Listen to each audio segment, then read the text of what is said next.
नमस्कार विद्यार्थ्यांनो, आज आपण आपल्या कुमार भारती या पुस्तकातील स्थूल वाचनाचा व्युत्पत्ती कोश हा पाठ अभ्यासणार आहोत.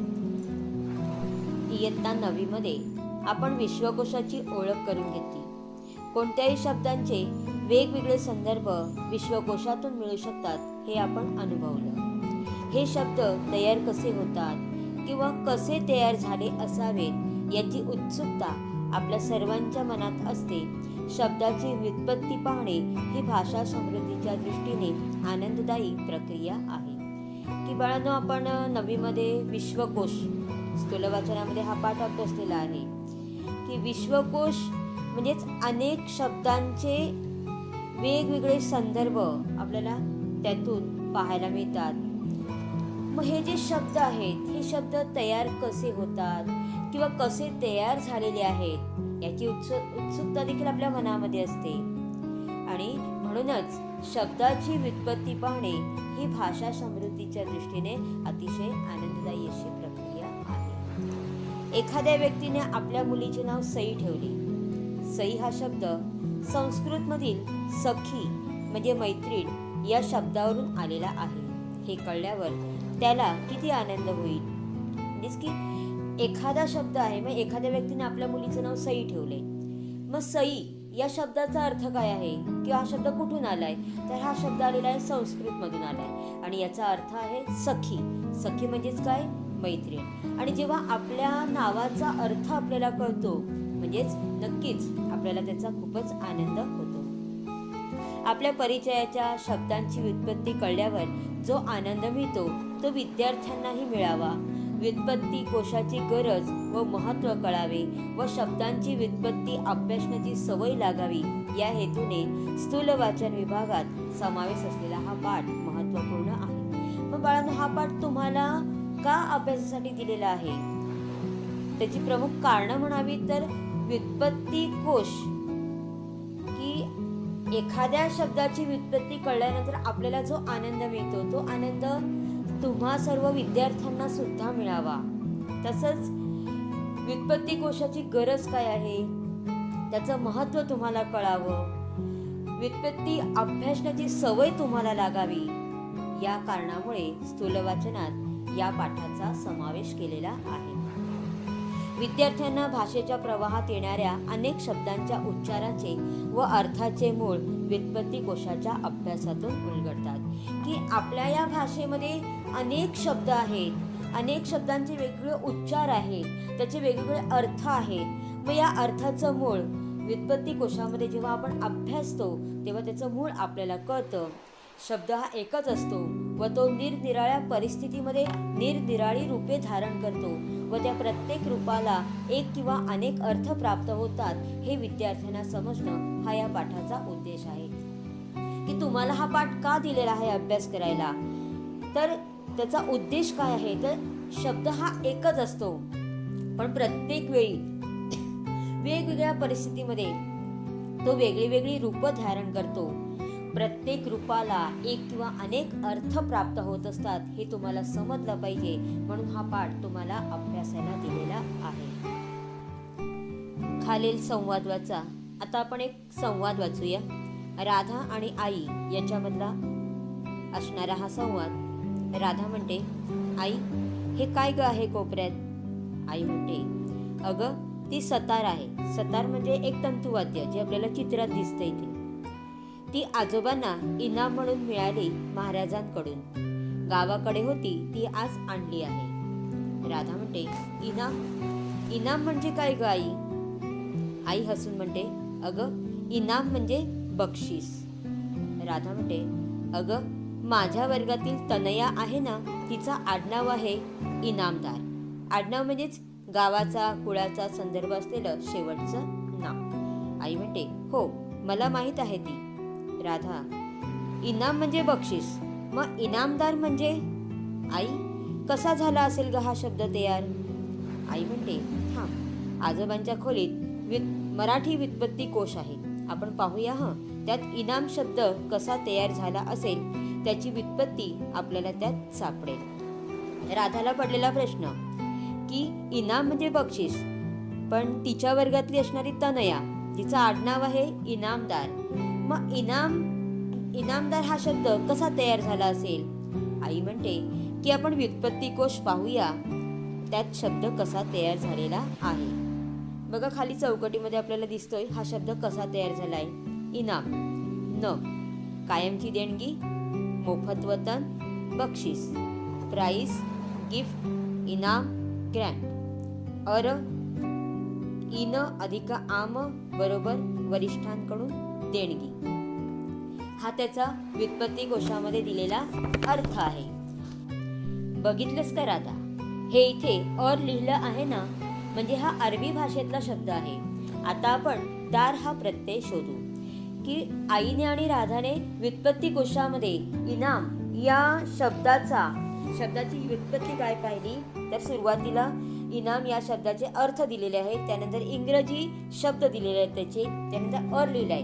अर म्हणजेच काय आहे? अरबी भाषेतून आलेला हा शब्द आहे. अशा पद्धतीने इनाम या शब्दाची व्युत्पत्ती राधा आणि आईने पाहिली. आता दार हा जो प्रत्यय आहे, तो प्रत्यय ते व्युत्पत्ती कोशामध्ये शोधतात. बघा दार हा शब्द कसा व्युत्पत्ती कोशामध्ये आलेला आहे. स्वामित्वदर्शक फारसी प्रत्यय. प्रत्यय म्हणजे मूळ शब्दाच्या मागे जोडलेली अक्षर. Termination showing position. आई म्हणते बघ, दार हा फारसी प्रत्यय आहे. स्वामित्वदर्शक म्हणजेच एखादी गोष्ट एखाद्याजवळ आहे असे दर्शवणारा प्रत्यय. म्हणजेच की स्वामित्वदर्शक म्हणजेच काही मालकी दाखवणारा, की एखादी गोष्ट एखाद्याजवळ आहे ही मालकी दाखवणारा हा शब्द आहे, हा प्रत्यय आलेला आहे. इथे इनामदार म्हणजेच ज्याच्याजवळ इनाम आहे तो असा अर्थ होतो. म्हणजेच दार या शब्दाचा व्युत्पत्ती काय आहे की हा एक स्वामित्वदर्शक म्हणजेच मालकी दाखवणारा असा हा अर्थ या ठिकाणी आलेला आहे. म्हणून इनामदारचा अर्थ काय होतो? ज्याच्याजवळ इनाम आहे तो. आणि दार म्हणजेच एखादी गोष्ट धारण करणारा असा पण अर्थ घेता येईल. जबाबदार हा शब्द तुला माहित आहे ना? जो जबाबदारी धारण करतो किंवा घेतो, ज्याच्याकडे जबाबदारी असते तो जबाबदार. आता आई दुसरा एक शब्द सांगते या ठिकाणी की जबाबदार या शब्दाचा अर्थ तुला माहित आहे. जबाबदार म्हणजेच काय? की जो जबाबदारी धारण करतो तो, किंवा ज्याच्याकडे जबाबदारी असते तो जबाबदार. तसंच इनामदार म्हणजेच ज्याच्याजवळ इनाम आहे किंवा ज्याने इनाम धारण केलेला आहे, म्हणजेच ज्याला इनाम मिळालेला आहे असा माणूस. म्हणजेच या ठिकाणी आई इनामदार या शब्दाची फोड करून सांगते की इनामदार या शब्दाची फोड करून सांगते की इनाम ज्याच्याजवळ आहे किंवा इनाम ज्याने धारण केलेला आहे, म्हणजेच काय? ज्याला इनाम मिळालेला आहे असा माणूस, तो कोण? इनामदार. राधा म्हणते आई ही माहिती किती छान आहे. आता मी नेहमी असे शब्द शोधत जाईन. की या ठिकाणी राधाने व्युत्पत्ती कोशातून तिला मिळालेली जी माहिती आहे, या माहितीमुळे तिला खूप आनंद झालेला आहे आणि म्हणूनच ती काय म्हणते की आता असेच शब्द मी शोधत जाईन. व्युत्पत्ती म्हणजे शब्दाच्या अर्थाचे किंवा शब्दाच्या मुळाचे ज्ञान. एखाद्या शब्दाच्या मुळाविषयी माहिती देणे म्हणजेच व्युत्पत्ती सांगणे. अशा अनेक शब्दांच्या व्युत्पत्तीचा संग्रह म्हणजेच व्युत्पत्ती कोश. आता या ठिकाणी आपल्याला व्युत्पत्ती कोश म्हणजे काय सांगितलेलं आहे की व्युत्पत्ती म्हणजे शब्दाच्या मुळाबद्दलची माहिती, की शब्द कुठून आलेला आहे, त्याचं मूळ कुठलं आहे, ती माहिती व्युत्पत्ती कोशामध्ये दिलेली असते. आणि असे अनेक शब्द, या अनेक शब्दांच्या व्युत्पत्तीचा संग्रह म्हणजेच काय आहे? व्युत्पत्ती कोश आहे. तर आपल्या बाजू इथे आपल्याला एक चित्र दिसतंय. मराठी व्युत्पत्ती कोश कृपा कुलकर्णी व्युत्पत्ती कोशाचे लेखक आहेत, संपादक आहेत. त्यांचं पूर्ण नाव आहे कृष्णाजी पांडुरंग कुलकर्णी, की ज्यांनी या सगळ्या शब्दांच्या मुळापर्यंत जाण्याचा प्रयत्न केला. त्याचा संग्रह त्यांनी केलेला आहे. भाषेत अनेक कारणांनी बदल होत जातात. व्युत्पत्ती कोशात या बदलाचे मूळ आपल्याला शोधता येते. की भाषा अनेक अशी कारणं आहेत की ज्यामुळे भाषेमध्ये बदल होत असतो. मग या बदलाचं मूळ कारण काय आहे, या मूळ काय आहे, ते आपल्याला व्युत्पत्ती कोशात शोधता येतं. उदाहरण सांगितलेलं आहे. उदाहरणार्थ, भाषेमध्ये इतिहासाच्या दृष्टीने जे फरक होतात ते भिन्न भिन्न काळातील भाषा बोलणाऱ्याच्या शब्दांच्या उच्चाराचे व समाजामध्ये वापरात असलेल्या शब्दांच्या होणाऱ्या अर्थोचित बदलाचे परिणाम आहेत. अर्थोचित बदल म्हणजेच अर्थामुळे होणारे बदल. व्युत्पत्तीकोश या बदलाचं स्वरूप स्पष्ट करतो. म्हणजेच की कालानुक्रमे जसा काळ बदलत जातो, भाषेत बदल होत जातो आणि हा बदल समजून घेण्यासाठी आपल्याला व्युत्पत्तीकोशाची मदत होते. उदाहरणार्थ, मराठीतील आग हा शब्द संस्कृतमधील अग्नी पासून आला, हे आपल्याला व्युत्पत्तीकोशामुळे कळतं. भाषेत बदल होण्यामागे बऱ्याचदा सुलभीकरणाची म्हणजेच सोपे करण्याची प्रवृत्ती असते. सुलभीकरण म्हणजेच काय? सोपं करून सांगणं. उदाहरणार्थ, अग्नीपासून आग हा शब्द तयार होण्यापूर्वी प्राकृतमध्ये अग्गी हा शब्द तयार झाला. आता प्राकृत म्हणजेच ही प्राचीन मध्ययुगीन ही एक लोकभाषा आहे. या लोकभाषेमध्ये कोणता शब्द तयार झालेला? अग्गी हा शब्द तयार झाला. हा उच्चार सोपा होत होत मराठी, हिंदी यासारख्या आधुनिक भाषात त्यापासून आग हा शब्द तयार झाला. कुठल्याही दोन भाषा बोलणारे भाषक जेव्हा एकमेकांच्या संपर्कात येतात तेव्हा त्यांच्या भाषातील शब्दांची देवाणघेवाण होते. कधी कधी व्याकरणिक घटकांचीही देवघेव होते. व्याकरणिक म्हणजेच व्याकरणासंबंधी. या सर्वांची नोंद व्युत्पत्तीकोशामध्ये पाहायला सापडते. शब्दसिद्धीमध्ये आपण हे पाहतो. शब्दसिद्धी आपण व्याकरणामध्ये अभ्यास केला. शब्दसिद्धी म्हणजेच शब्द निर्माण होणे. की जसा कालानुक्रमे भाषेमध्ये बदल होत जातो, हा बदल समजून घेण्यासाठी व्युत्पत्तीकोशाची मदत होते. उदाहरणार्थ, अग्नी हा शब्द संस्कृतमधून आलेला आहे, परंतु आग हा शब्द तयार होण्यापूर्वी तो प्राकृतमध्ये अग्गी असा हा शब्द तयार झाला आणि हळूहळू सोपा होत होत तो आग हा शब्द तयार झालेला आहे. अशा प्रकारे संस्कृतमधील अग्नी या शब्दाचा मराठीत आग या शब्दापर्यंतचा प्रवास आपल्याला व्युत्पत्तीकोशातून कळतो. त्याचप्रमाणे कुठल्याही दोन भाषा बोलणारे लोक जेव्हा एकमेकांच्या संपर्कात येतात, त्यांच्या दोघांच्या भाषांतील शब्दांची देवाणघेवाण होते. कधी कधी व्याकरणासंबंधी सुद्धा देवाणघेवाण होते आणि या सगळ्यांची नोंद आपल्याला व्युत्पत्तीकोशामध्ये पाहायला सापडते. जसे या ठिकाणी या तक्त्यामध्ये आपल्याला दाखवलेलं आहे, भाषा, मूळ शब्द, मराठी शब्द. की संस्कृतमधनं मूळ शब्द आहे तुंड, ज्याचा मराठी शब्द तयार झालेला आहे तोंड. कन्नडमधनं आलेला तुप्प हा शब्द मराठीत तूप झालेला आहे. तर अरबी भाषेतनं आलेला इत्र हा शब्द अत्तर, त्याचं मराठीत रूपांतर झालेलं आहे. अशा पद्धतीने काळानुरूप अनेक वेगवेगळ्या भाषेतील शब्द आपल्या मराठीमध्ये आलेले आहेत. अशा पद्धतीने शब्दांची देवाणघेवाण झालेली आपल्याला दिसते. काळाप्रमाणे शब्दांच्या स्वरूपात, त्यांच्या अर्थात, त्यांच्या परस्पर संबंधात बदल होतात आणि हे बदल अपरिहार्य असतात. अपरिहार्य म्हणजेच सक्तीचे, अनिवार्य. की जसा काळ बदलत जातो, मग त्या त्यामध्ये असणारे जे शब्द आहेत त्याच्या स्वरूपामध्ये, त्याच्या अर्थामध्ये, परस्पर संबंधामध्ये बदल असतात आणि काळाप्रमाणे ते गरजेचे असतात. निरीक्षण करा, तुमचे आजी आजोबा बोलत असलेली भाषा, तुमचे आई बाबा बोलत असलेली भाषा, तुम्ही आणि तुमच्या भावंडांची भाषा, तुम्ही आणि तुमच्या मित्रांमधली भाषा, उदाहरणार्थ व्हॉट्सअपची भाषा, या सगळ्यात खूप फरक आहे हे तुमच्या लक्षात आलं असेलच. की उदाहरणार्थ आपल्याला या ठिकाणी सांगितलेलं आहे की आपल्या आजी आजोबांची असणारी त्यांच्या बोलीभाषेतली भाषा, आई बाबांची असणारी भाषा, किंवा तुम्ही भावंड म्हटलं की बहीण भाऊ, तुमची असणारी भाषा, किंवा तुम्ही आणि तुमच्या मित्रांमध्ये आजच्या युगातली म्हणा तर व्हॉट्सअपची भाषा, या सगळ्यांमध्ये आपल्याला खूप फरक जाणवतो. कधी कधी पूर्वी अस्तित्वात असलेल्या एखाद्या शब्दाचा अर्थ हळूहळू बदलत जातो आणि मूळ अर्थाबरोबर आणखीन एखादा अर्थ भाषेमध्ये स्थिरावत जातो. की हा बदल इतका असतो की कधी पूर्वी एखाद्या शब्दाचा अर्थ वेगळा असू शकतो आणि आजच्या काळामध्ये त्याचा अर्थ वेगळा लावू शकतो. उदाहरणार्थ म्हटलेलं आहे शहाणा. शहाणा या शब्दाचा अर्थ पूर्वी हुशार, बुद्धिमान, चलाक असा होता. पूर्वी शहाणा या शब्दाला समानार्थी काय होतं? शहाणा कोणाला म्हटलं जायचं? हुशार, बुद्धिमान, चलाक. अशा व्यक्तिमत्व. पण आजच्या काळामध्ये म्हणजे चला कसा होता हा शब्द सज्ञान या शब्दावरून आला असावा असं व्युत्पत्ती कोशावरून दिसतं की सज्ञान ज्याला ज्ञान आहे असा या शब्दावरून हा शहाणा शब्द आलेला असेल. हे कशातनं कळतं आपल्याला? व्युत्पत्ती कोशावरून कळतं. आता मूळ अर्थाव्यतिरिक्त शहाणाचा अतिशहाणा असा अर्थ सुद्धा रूढ होत आहे. म्हणजे या ठिकाणी अर्थातील बदल स्पष्ट केलेला आहे की आजच्या काळामध्ये म्हणावं तर शहाणा हा शब्द अतिशहाणा असा सुद्धा त्याचा वापर केला जातो.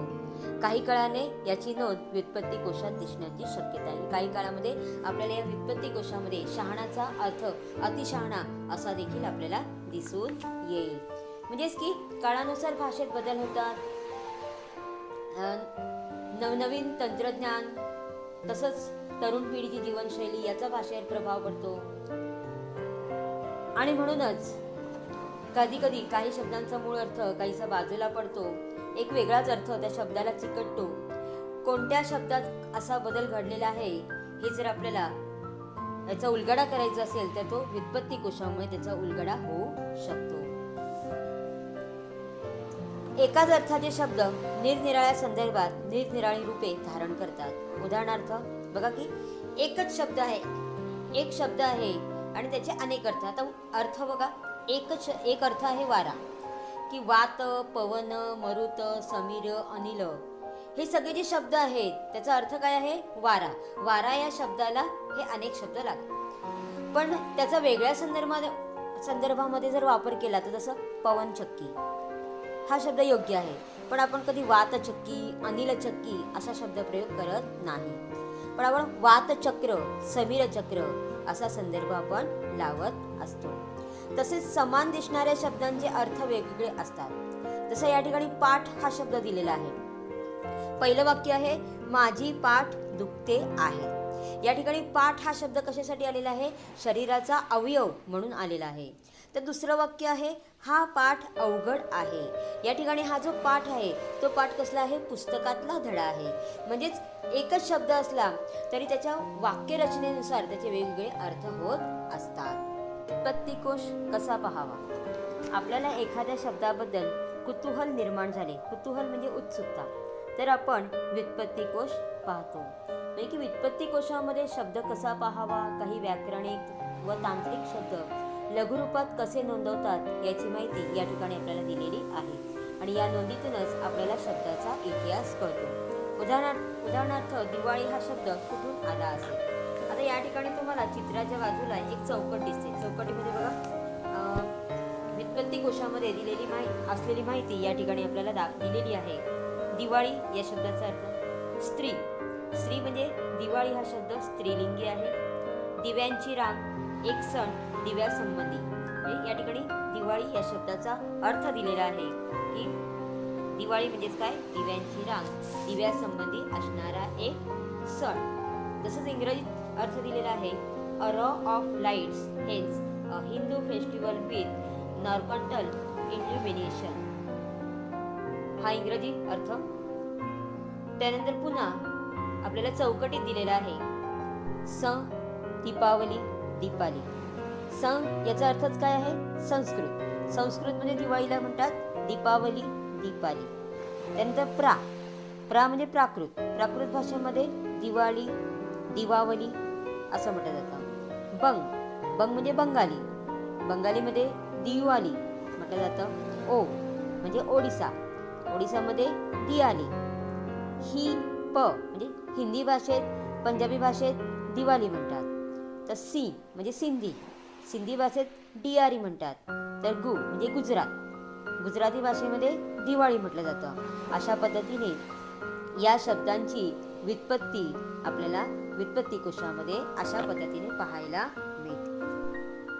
दिवाळी हा शब्द आपण पाहिला, मूळ संस्कृत शब्द दीपावली पासून तो आला आहे.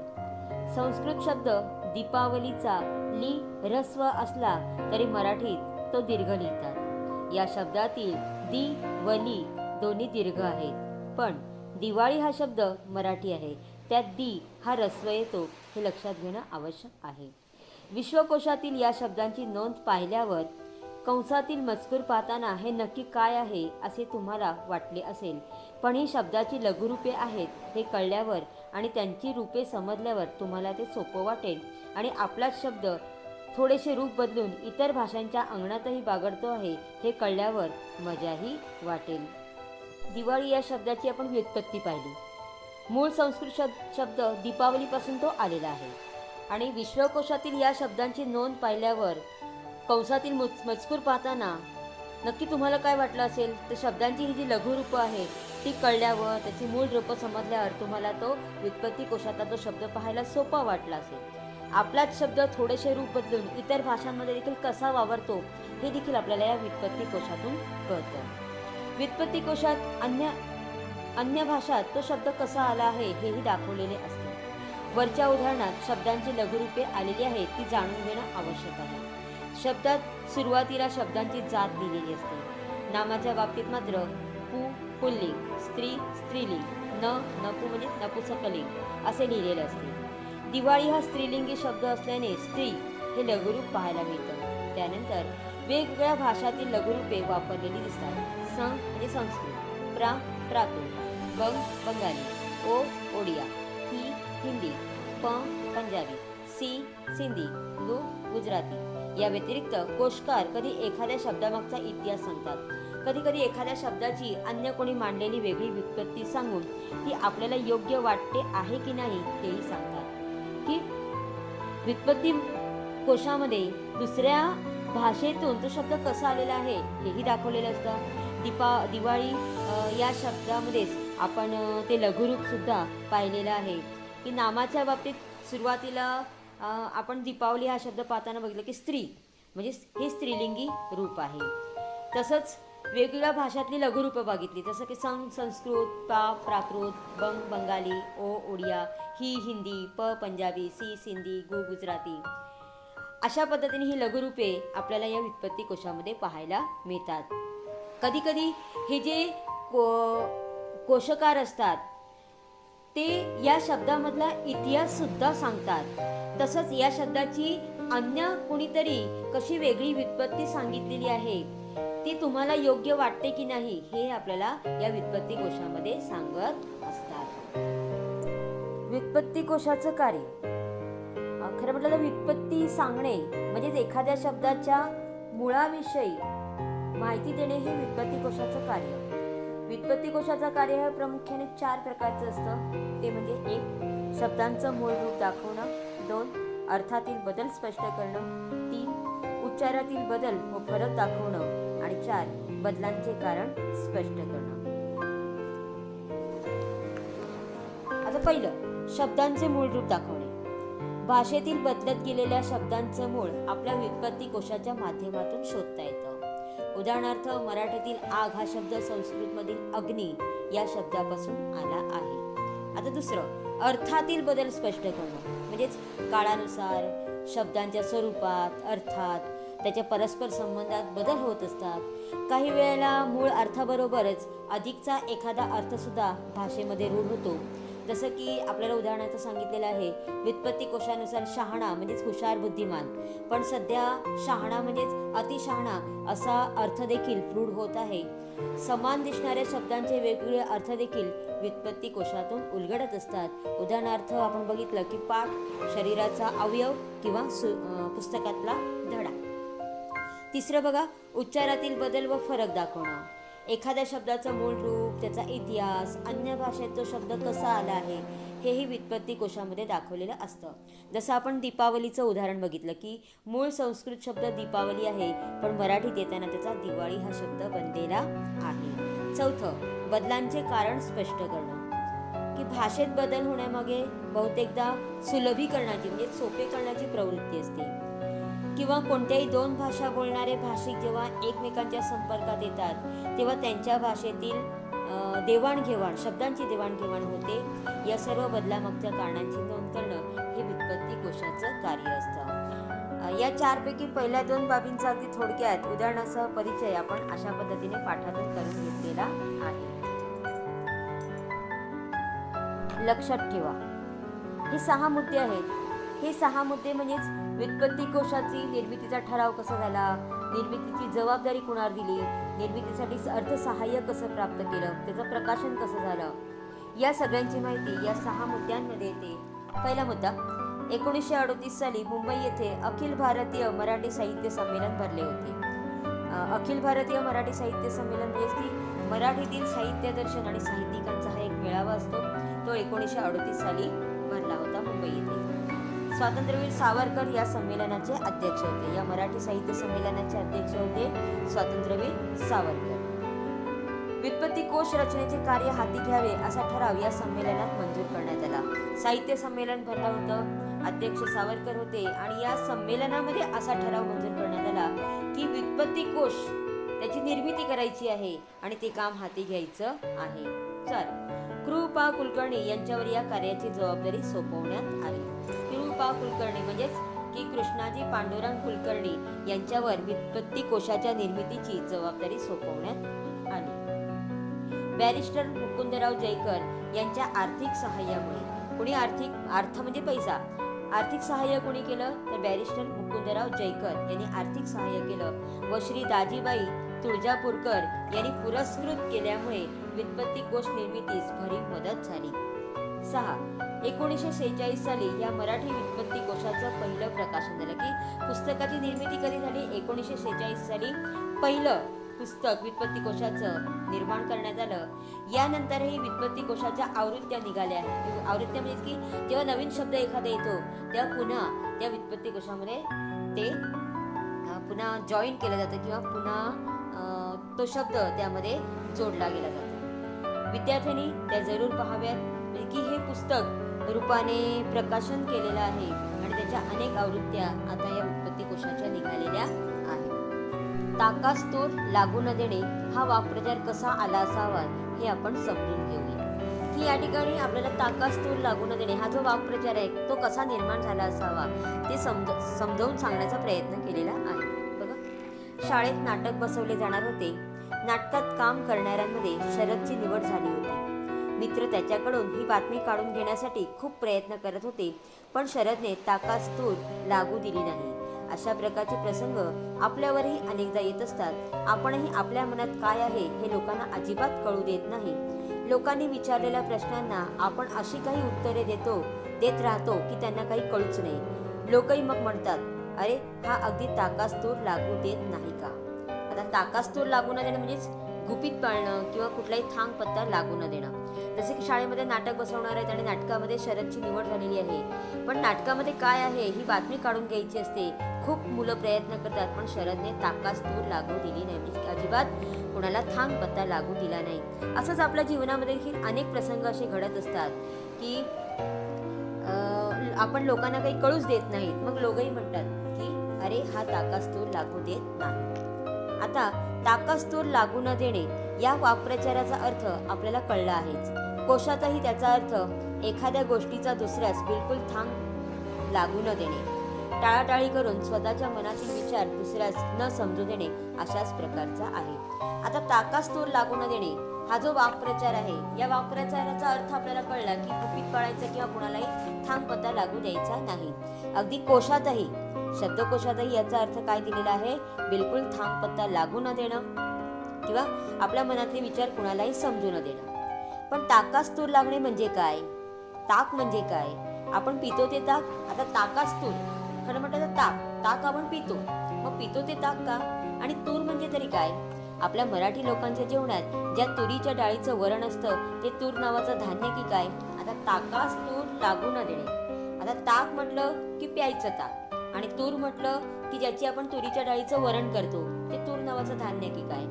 ताकाचा आणि तुरीचा संबंध येतो तरी कुठे? येथील शब्द ताक असा नसून ताका असा आहे आणि ताका म्हणजे तागा. बघा, या ठिकाणी हळूहळू त्याचा अपभ्रंश झालेला आहे. या ठिकाणी ताक हा शब्द नसून ताका हा शब्द आहे आणि ताका म्हणजे काय? तागा. आणि तागाचा अर्थ मराठी व्युत्पत्ती कोशामध्ये काय आहे?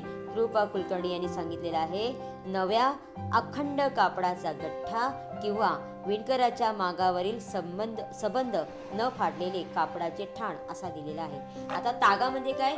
नवीन कपडाचा गठ्ठा. तर महाराष्ट्र शब्दकोशाच्या 4थ्या विभागात देखील असा अर्थ दिलेला आहे. आता ताकास तूर लागू न देणे याची फोड आपल्याला करून दिलेली आहे. या ठिकाणी ताक हा शब्द नाहीये, ताका हा शब्द आहे. ताका म्हणजे तागा, आणि तागाचा अर्थ आपल्याला शब्दकोशात काय आहे किंवा व्युत्पत्ती कोशामध्ये काय आहे, नव्या कापडाचा गठ्ठा किंवा विणकर जे आहेत, जे कपडे विणणारे आहेत, त्यांनी आपल्या मागावर आपल्या मशीनवरती संबंध तयार केलेलं कापड आहे त्याचा ठाण. आणि अगदी महाराष्ट्र शब्दकोशात देखील असाच अर्थ दिलेला आहे. मग आता ताकागा म्हणजेच मागावरील संबंध न फाडलेले कापड इत्यादिकांचे ठाण किंवा दोरा धागा. आता तूर, आता ताकाचा अर्थ आपल्याला सांगितला, आता तूरचा अर्थ. तूर या शब्दाचा महाराष्ट्र शब्दकोशातला अर्थ पाहू. तूर म्हणजे एक प्रकारचं द्विदल धान्य, म्हणजे ज्याला 2 दलं असतात असं हे धान्य. हा त्याचा अर्थ तर आहेच, पण या शब्दाला दुसराही अर्थ आहे, तो असा.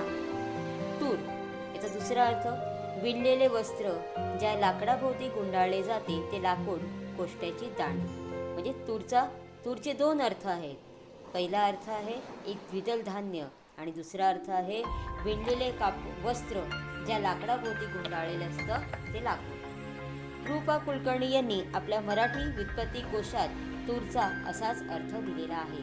की एखादा शब्द आपल्याला पाहायचा असेल तर नक्कीच व्युत्पत्ती कोशातून आपल्याला त्याची सगळी माहिती, इतिहास आपल्याला कळतो. तर ताका किंवा तागा आणि तूर या शब्दांचे आपल्याला नेहमी माहीत असलेले अर्थ न घेता इथे हे विणकरांच्या व्यवसायातले अर्थच ध्यानात घ्यायला हवेत. म्हणजे की ताकास तूर म्हणजेच ताक म्हणजे प्यायचं ताक किंवा तूर म्हणजे द्विदल धान्य, हे आपले नेहमीचे परिचयाचे अर्थ आहेत. ते अर्थ आता या वाक्प्रचारामध्ये घ्यायचे नाहीत. तर इथे अर्थ कोणता घ्यायचा आहे, विणकराच्या व्यवसायातले अर्थ या ठिकाणी आपल्याला लक्षात घ्यायचे आहे. कारण विणकराच्या मागावरचा ताका किंवा तागा हा वास्तविक तुरेवर म्हणजेच लाकडाभोवती गुंडाळला जायला हवा, पण ताकाचा तूर नामक वस्तूशी संबंधच येऊ द्यायचा नाही. ताका व तूर यांचा संबंध टाळायचा, म्हणजेच कापड आणि ज्या लाकडाभोवती ते गुंडाळायचे ते लाकूड यांचा संबंध टाळायचा. म्हणजे जे काम खरोखर अपेक्षित असते, व्हायला हवे असते, होणे रास्त असते, तेच मुद्दाम होऊ द्यायचे नाही, असा याचा अर्थ आहे. म्हणजेच की ताकास तूर लागू न देणे म्हणजेच की कापडाचा तागा लाकडाभोवती गुंडाळला जायला हवा, पण ताकाचा ताग्याचा तुरेशी म्हणजेच लाकडाशी संबंध येऊ द्यायचा नाही. म्हणजेच मुद्दाम हा संबंध टाळायचा, दूर ठेवायचा, असा याचा अर्थ आहे. अशा पद्धतीने शब्दांची गंमत सांगितली आहे डॉक्टर द पुंडे यांच्या पुस्तकातून ही घेतलेली आहे. या पाठात व्युत्पत्ती कोशाची माहिती दिलेली आहे.